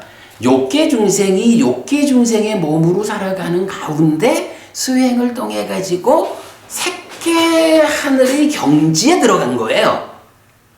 그런데 그렇다고 해가지고 내가 색계에 사는 사람들의 존재 상태를 갖는 건 아니라고. 인간의 몸으로 그 경지를 성취해서 머무는 거지. 근데 이제 결론적으로 보면 색계 중생들, 그러니까 초선, 제2선, 제3선, 제4선의 그 하늘에 태어난 존재들. 그러니까 공덕을 많이 수행을 많이 하면 이제 색계로 태어나잖아요. 그 색계에 태어나는 사람들의 존재 상태를 지칭하는 말이 의성신이더라고요. 그런데 그러면 색계는 초선, 제2선, 제3선, 제4선인데 초선도 의성신인데 이건 경전이 말을 해주더라고. 초선, 제2선 다 이제 의성의 몸으로 이렇게 말을 하는데 왜 그 의성신을 만드는 데는 제4선 가야 만드나? 이런 부분을 이해할 수가 있는 거예요. 방금 말씀드렸듯이 태어나기를 아예 거기에 태어났으면 초선도 의성의 몸을 갖고 있는 거야, 의성신을. 그런데 욕계 중생의 몸을 가지고 태어나서 살아가는 우리가 수행을 통해 가지고 이제 색계를 올라가면 그 가운데 내가 색계에 태어나 살아가는 존재들하고 만나봐야겠다. 이럴 수도 있잖아요. 그러면 그들하고 만나려면 그들과 같은 상태로 내가 되어져야 그들과 만나잖아. 그러려면 색계 세상의 꼭대기까지 가야 비로소 그들의 몸을 만들어내서 그들과 만날 수 있다. 요런 개념이 되더라고요. 요번 탐진치 제5권에 지금 하여간 보완 작업하는 중에 의성신을 그거를 어떤 만호죠. 예, 뜻의자. 만호마야. 가만 거기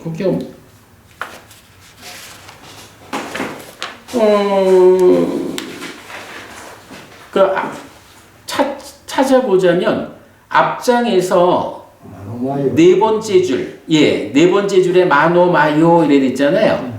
그게 마노마야라는 단어의 주격이라서 마요가 된 거예요. 그러니까 마노마야, 그러니까 의로 구성된 또는 뭐 의로 만든 뭐 이런 의미인데, 그러니까 새끼 중생들은 의성의 몸으로 살아가고 있다. 거기에 태어났다. 이게 뒤에 보면요, 요번 그 책에서 이게 연결된 개념으로 나오는 게 산야마요, 상성이라는 개념도 나와요. 무색계의 존재 상태는 산야마요, 상성으로 설명이 되더라고요. 그 부분까지야 이건 제가 볼 때는 제가 그 이번 5권에 엄청 부피가 늘어났다고 그래서 시간 많이 걸리고 있다 했잖아요. 이 의성 관계도 꽤 많은 시간 들여가지고 정말이에요. 니카야에서 의성의 용례를 100% 찾아가지고 했거든요.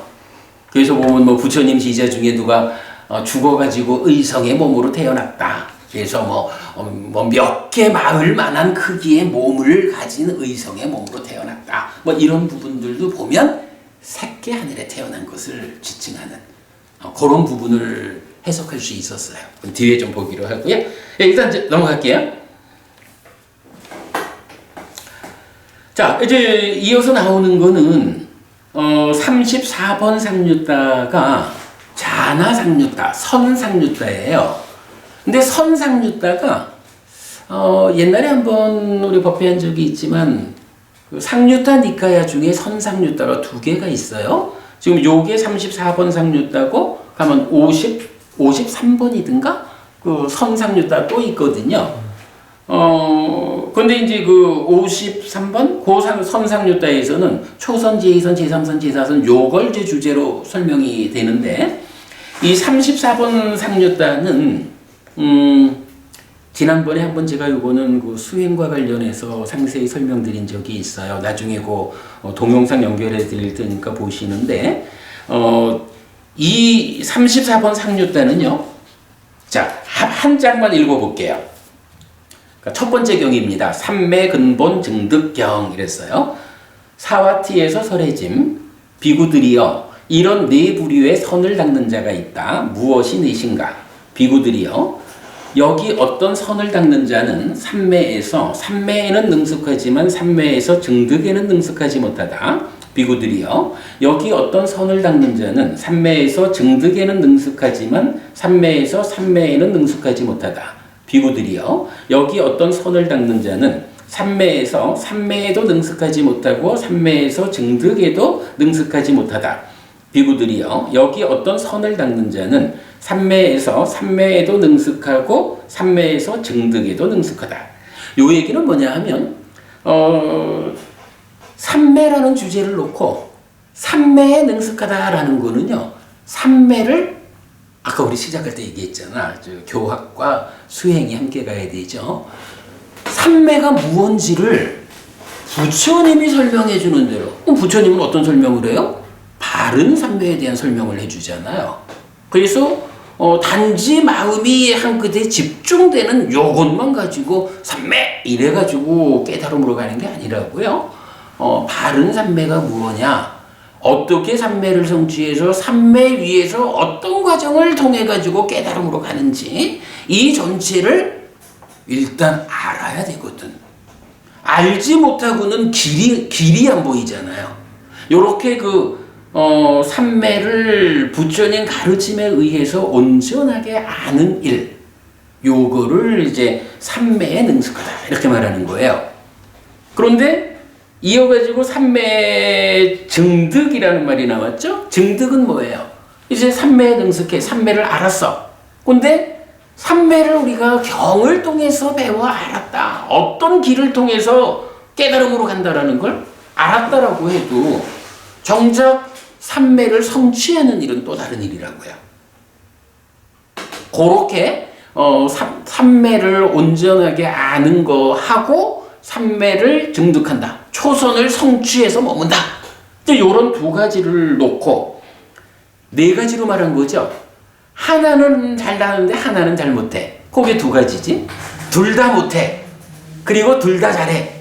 둘 다 잘한다는 건 뭐예요? 삼매에 대해서 깨달음으로 가는 길을 온전하게 가르침을 통해서 아는 가운데에 수행을 통해 가지고 삼매를 중독한 거예요. 초선을 성취해서 머문다 내지 구차재정 이렇게 되는 거예요. 자, 그러면 이제 요거는 지금 무슨 얘기인지 알겠죠? 그리고는 이제 밑에 오늘 주제가 나와요. 비구들이요 거기서 4번 삼매에서 삼매에도 능숙하고 삼매에서 증득에도 능숙한 선을 닦는 자가 네 부류의 선을 닦는 자들 가운데서 으뜸이고 뛰어나고 풀렸고 최상이고 귀하다. 아무래도 그러겠죠. 네 가지 경우가 있는데 뭐 둘 다 잘하는 게 최고지 뭐. 그리고는 예를 들면 비구들이요 서로부터 우유가 있고 이 얘기를 이제 하는 거예요. 오늘 우리가 공부하는 목적이죠. 소로부터 우유가 있고 우유로부터 응유가 있고 응유로부터 생버터가 있고 생버터로부터 정제된 버터가 있고 정제된 버터로부터 최상의 버터가 있다. 거기서 박보부님 요 5가지 6가지네. 6가지 중에 어떤 게 최고일까? 최상의 버터. 그러겠지? 이거 만들려고 지금 하는 거죠? 안 그러면 우유 마셔버리고 말이지. 이게 최고야. 최상의 버터가. 그러면 이 비율을 가지고 보면 서로부터 우유를 짜가지고 무언가를 결실을 만드는 데는 최상의 버터가 최고잖아. 그런데 수행을 하는 사람이 삼매에 이하는 4가지 경우를 놓고 어떤 게 으뜸이겠어? 삼매는 잘하는데 증득은 몰라. 삼매는 잘 모르지만 증득은 해. 둘 다 못해. 순서가 다르네. 그러나 어쨌든 그 중에 으뜸이다라고 하는 건 둘 다 잘하는 거지 뭐. 그죠? 여기서 우리가 이걸 보자고요. 부처님은요. 소로부터 최상의 버터에 오는 이 비유를 어떤 목적을 가지고 설했을까? 라고 할 때 윤회를 설명하기 위한 목적으로 이 비유를 설한 게 아니라 점진적으로 나아가야 되는 수행 공부를 통해 가지고 삶이 향상하는 데에 어떤 과정들이 있고 그 과정들 중에 어떤 과정이 으뜸일까? 요걸 설명하는 데에 이 비유를 쓰고 있거든요. 자, 그래서 이게 경이 많아요. 이게 여러분 다 돌아가서 읽어 보시고요. 쭉 넘겨 보면 이게 15, 17, 19페이지를 넘어서 20페이지로 가봅시다.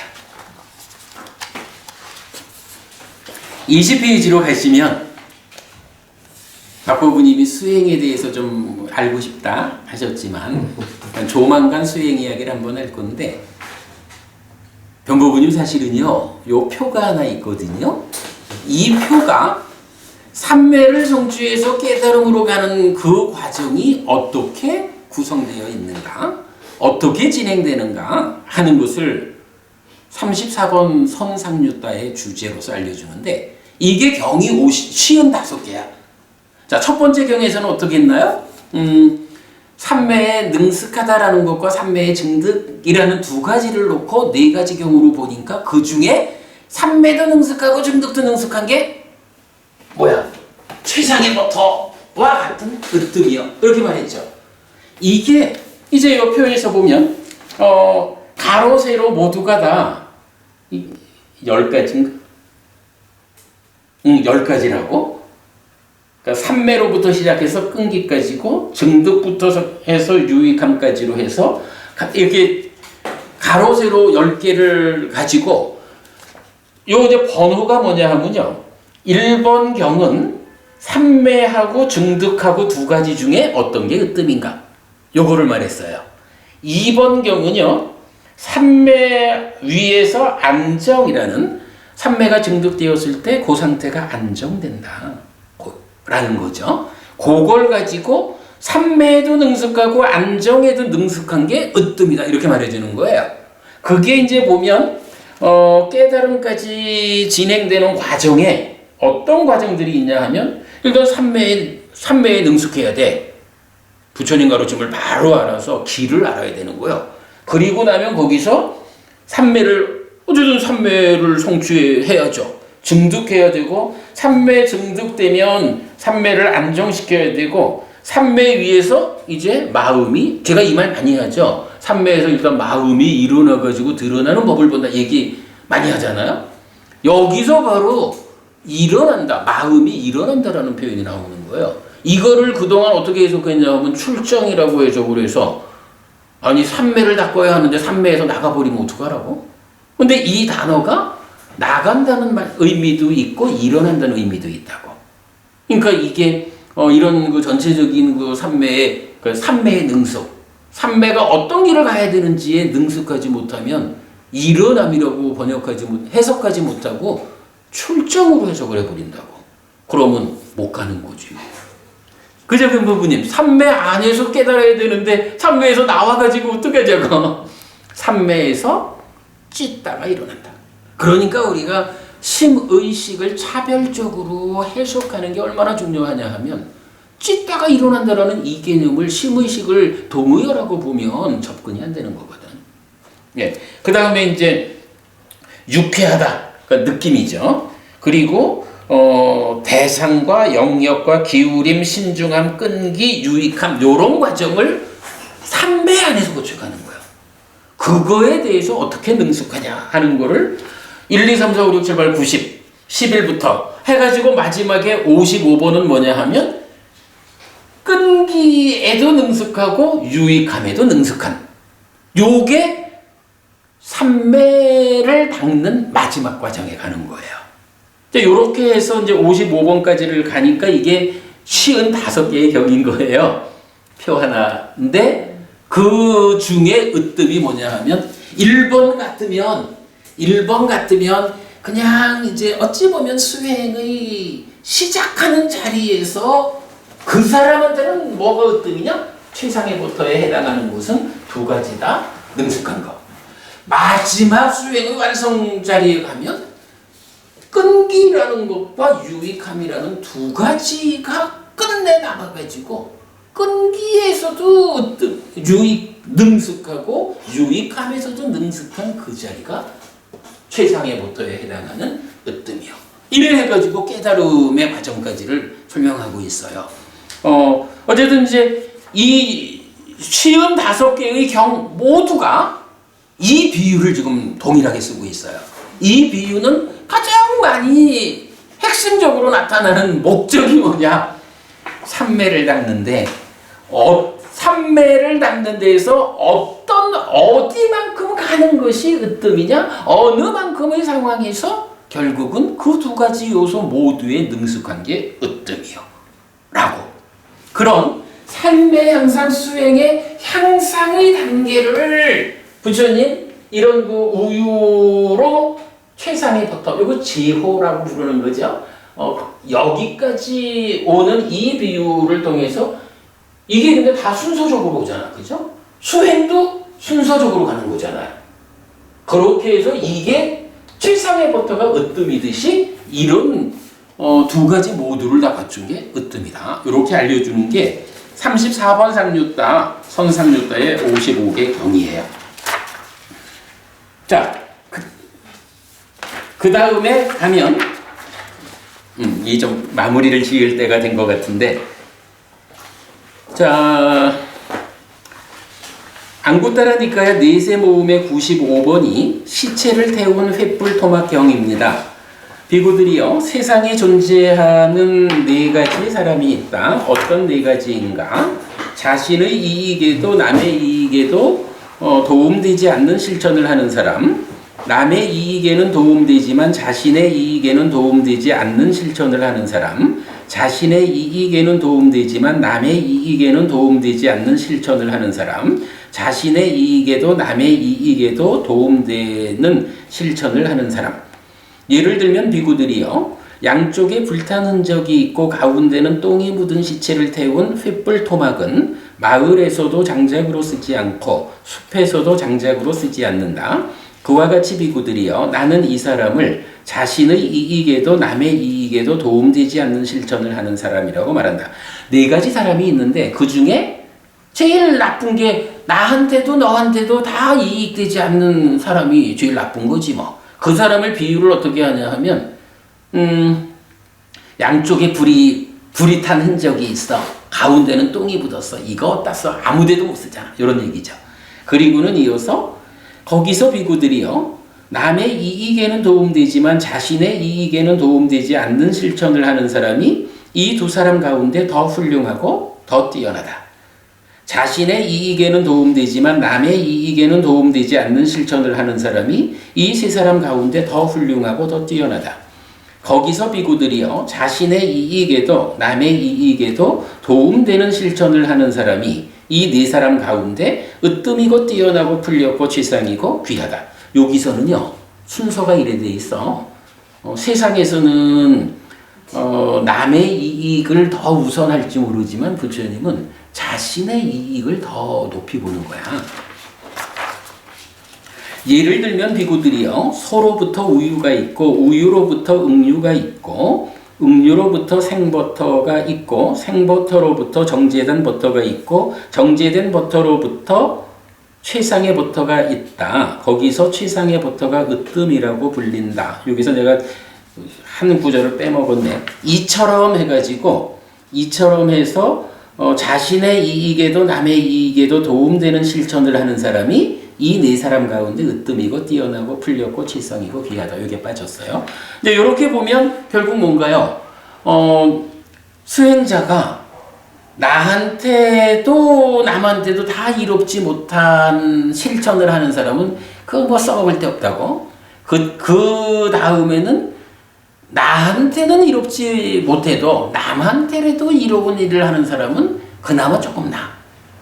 그리고 남한테는 몰라도 나한테 이익되는 일을 하는 사람은 그보다는 좀 낫고 나도 남도 모두에게 이익되는 사람이 으뜸이야. 요거를 이 비유를 통해서 말했다라는 건 뭐예요? 역시 이 비유는 삶의 향상의 과정을 설명하면서 부처님이 그 가운데 으뜸이 그 가운데 말하자면 최상의 버터에 해당하는 자는 누구냐? 나도 남도 모두에게 이익되는 그런 실천을 하는 사람이다. 이렇게 말하는 거예요. 다음 경은 이제 탐해제어경이 있는데 그 네 사람이 누구냐 하는 거를 이제 탐진치와 관련해서 설명하고 있고요. 그 다음에 이제 경전이 아직도 많아요. 요거 여러분 이제 돌아가셔서 읽어보시고요. 근데 이거 요 이제 숲에 사는 경부도 10가지는 이제 보면 나중에 한번 제가 설명드리겠지만 우리 왜 두타행이라고 하잖아요.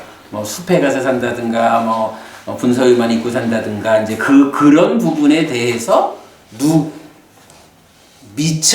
미쳐가지고 숲에 가서 사는 사람도 있고 그러나 그 중에 보면 정말로 깨달음을 위해서 사는 사람도 있고 그 중에 최상의 버터에 해당하는 사람은 깨달음을 위한 이런 목적을 가지고 사는 사람. 뭐 이렇게 해서 이제 그 10가지 두타행에 대해서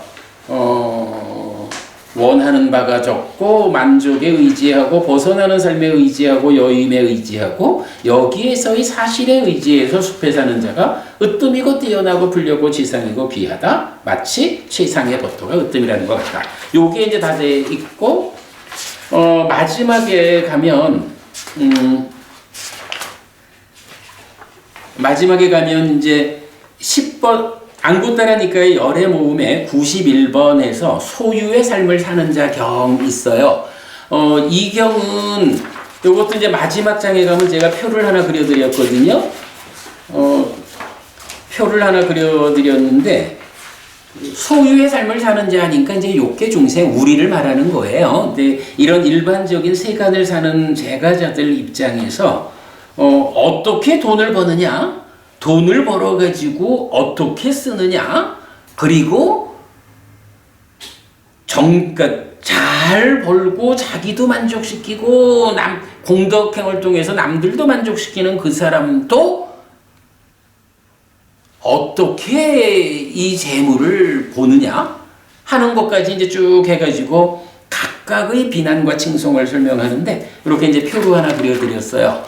그런데 여기서도 하여간 그 중에 최상의 법토와 같은 사람은 이런 사람이다 라고 삶이 향상하는 그 과정을 이 비유로서 설명해요. 자, 요 뭐 뒤에 그냥 이렇게 보여드린 건 다음에 한번 제가 경을 전체적으로 뭐 법우님 같이 한번 읽기로 하고요. 자, 오늘 이렇게 마무리합니다. 이 부분, 이 비유를 통해 가지고 윤회가 이런 것이다라고 말하는 것은 분명하게 우리가 결정해야 되는 것이 경이 알려주는 연기된 식의 윤회를 모르는 사람들이 식이 윤회하지 않는다라고 미리 결정해 놓고서 윤회를 설명하니까 부처님이 다른 목적, 삶의 향상의 과정을 비유한 다른 목적으로 비유한 비유를 가지고 윤회를 설명하다 보니까 윤회가 부처님 가르침하고는 천길 멀게 해석되고 있다. 그래서 오늘 우리는 이렇게 윤회를 잘못 이해하게 만든 그 비유의 잘못된 적용의 문제를 해결하기 위해서 이 비유는 어떤 목적으로 만들어진 비유인가? 이것을 설명드렸다. 이렇게 하겠습니다. 오늘 수업 마쳤습니다. 수고하셨습니다.